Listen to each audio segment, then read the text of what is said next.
কি মনে পড়ে গেল তো এগুলো দেখে নিজেদের দিনগুলো? হ্যাঁ, আমারও এইভাবেই মনে পড়ে যায়। যখন আমার মেয়ে বায়না করে যে আমার এটা চাই সেটা চাই, তখন আমারও ঠিক এইভাবেই মনে পড়ে যায় যে আমিও এইভাবেই বায়না করতাম আমার বাবা মায়ের কাছে। আর আমার বাবা মা ঠিক এইভাবেই আমাকে জিনিসগুলো কিনে দিয়ে আমার স্বপ্নগুলোকে পূরণ করতো।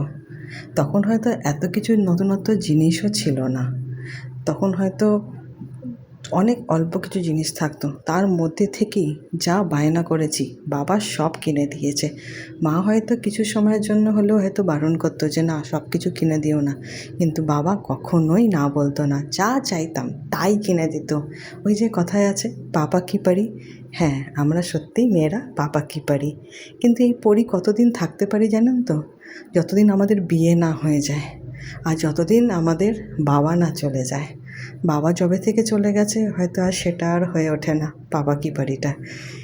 এখন নিজের মেয়ে হয়েছে, তো এখন মেয়েকে পরি সাজাতেই আমরা ব্যস্ত হয়ে পড়েছি।